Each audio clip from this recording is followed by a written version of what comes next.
Just like God told Noah to build an ark for the storm ahead, Lofty built an electric skateboard for the ride of a lifetime, ready for whatever the road brings ahead.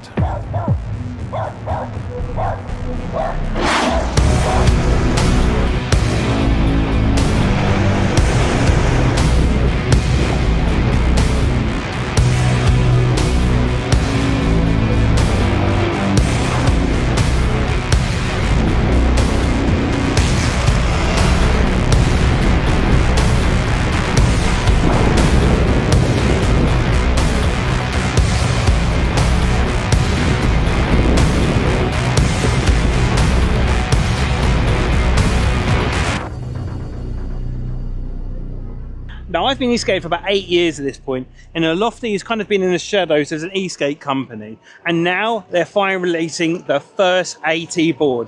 Welcome, Lofty's brand new AT 2-in-1 Noah's Ark. Now, the advertised top speed of this board is around 31 miles an hour, or 50 kilometers an hour. Jesus, this board is fun. But to be honest, with this deck setup and those TKP trucks, I feel like I can kind of reach those top speeds with confidence. Now, the battery that is paired with this board is a very respectable 14S 3P, which is producing 777 watt hours. But one thing that surprises me the most about that battery is look how thin that deck is. Now, Lofty are claiming that this is the thinnest electric skateboard deck made currently, and I think they might be right. Now, one thing that surprised me about this board is that most 14S boards are normally a 14S2 or a 14S4 or higher. Having a 14S3 is actually an interesting choice, especially having a hybrid with an AT setup, because most long boards that are 14S2P are dedicated street boards. Now, having a 14S3P gives you that little bit extra you need to have an AT setup, and with these AT wheels, it works really well.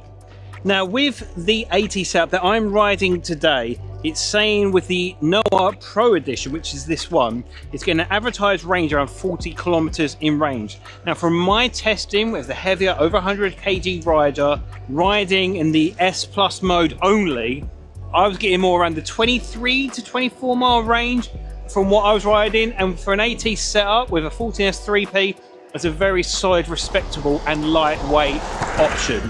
Now, paired with this board is a very nice 90 amp ESC, and I feel like the top end on this is very fair on the market right now. It's not super aggressive offline, and it doesn't get up to some ludicrous top speed. It's very fluid, controlled and calm throughout the power curve. Now, I've been riding this for quite a while now, and I feel like with the ESC that's paired with this, it's very smooth, reliable and does the job what it needs to do. Now, from my testing with the ESC and the motor pairing, which we'll talk about in a second, I feel like it's lacking on the acceleration just slightly. It's a very fluid, comfortable city commuter style, nice and comfortable. But I do feel like I'd want a bit more punch, geared a little bit lower, a little bit less end on the top end speed and more acceleration, just to punch away, just a little bit harder. Now, that being said, it doesn't mean that this ESC and this board is lacking in power, definitely not. I think nowadays I'd rather want a bit more oomph off the line and a lower top speed. But what I do find about this board is that the acceleration and the top end is a very comfortable position. Getting there is absolutely fine. But just if you're a bit more of an aggressive rider and you want a bit more top end, I feel like you need a bit more punch on this board, just personally. It's a good board, very smooth, very comfortable. Just want a bit more aggression off the line. Now, one of the biggest factors about this board specifically is that deck. The fact it is super, super thin, and the wings really, really lock you in. And that nice red stripe down the middle just gives it kind of like a Space Odyssey vibe. I'm sorry, Dave. I'm afraid I can't do that. But this deck is 100 centimeters long that you can feel your feet locked in and feel comfortable in at higher speeds. When I've been carving this thing, and I've been really whipping this thing, I feel like I'm locked in at all times. And I think for this deck design, it's really, really nice. I really do like it. Another thing that's quite nice is the foam grip tape that comes with this board. Gives you a little bit of cushion, just enough what you need, but it's not too much to feel like you're not connected to the board. But that deck overall, super nice. Now, I really don't like changing much of a board outside the box. I really think it's important as a reviewer to review the board how you get it. Now the bushings that come with this board are 90 and 95A, which I think is really appropriate for this board because you need that stability. Because this board has a really high-end top speed, you don't want a board that's kind of super nimble, too nimble in fact, that could entice speed wobbles and can frankly just be unsafe when you're riding it. I feel like the bushing choice on this is pretty much spot on, and I really wouldn't change the bushings out of the box. I'd keep this as stock as it is because with that TKP setup and those bushings, it works really, really nicely. Now the trucks that are paired with this board are 9.25 inches wide, and they are TKP trucks. And I tell you, I am absolutely becoming a huge fan of TKP trucks on mainstream boards today. This is a nice width, giving you that stability at high speed, but not overly too huge that you can't take it to work and stick it underneath your desk. But one thing you do get on the Pro version of this board is the gear drive system. And it is really, really nice. I feel like gear drives have got so good nowadays that you really don't have to worry about going out for rides anymore and taking extra belts or tools or whatnot with you, because these gear drives are so smooth, so clean and well maintained that you can go out without worrying. For me personally, I would go for the gear drive Pro version. You can get this board in a belt drive version, which is nice as well if you want a more of a simplistic setup. But for me, I just love gear drives. I think they're so sweet. And the way they're incorporated on this board, a small, minimal, it just does a really nice job. Now, one thing that is nice about this board is its nice C and C hubs. And if you see here, there's no bolts exposed on the outside because, however, it is actually on the inside. Now, it's a hot swappable design. So all you need to do is take off the axle nut, deflate the tire, and it's as simple as that. You don't need any additional tools. You just need to take the axle nut off, put a new inner tube in, and you're ready to rock. I think more boards having this quick swappable system with hubs like this is the future of e-skate, and I'm glad more and more companies are doing it.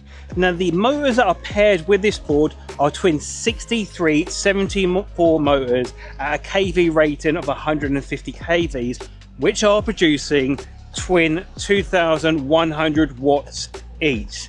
Now, for me, I feel like that is a nice, respectable, average kind of motor size. Nothing too guns blazing, but it's solid enough to get you up to a commuter standard, which means you can take this board into the city, some off-roading, and gives you the versatility of doing a lot more things than just going out and do some standard urban riding.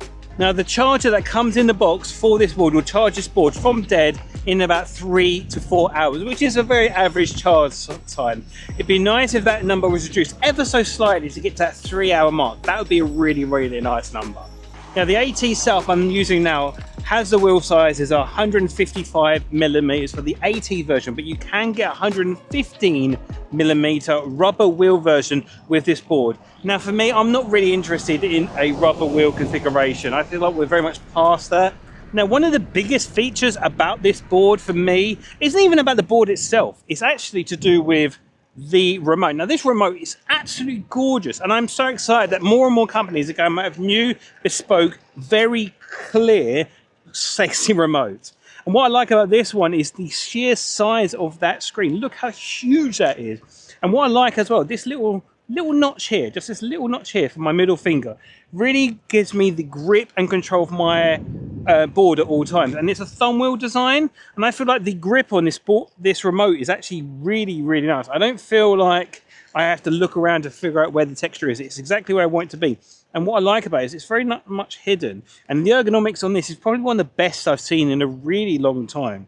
Now, this remote is only available in the Pro version of this board. And for me, this alone is the main feature to upgrade to the higher spec version. You do get like a basic remote with the other one, which is absolutely fine if you don't need all those extra features, that clear display and that thumb wheel design and that kind of like puck size remote.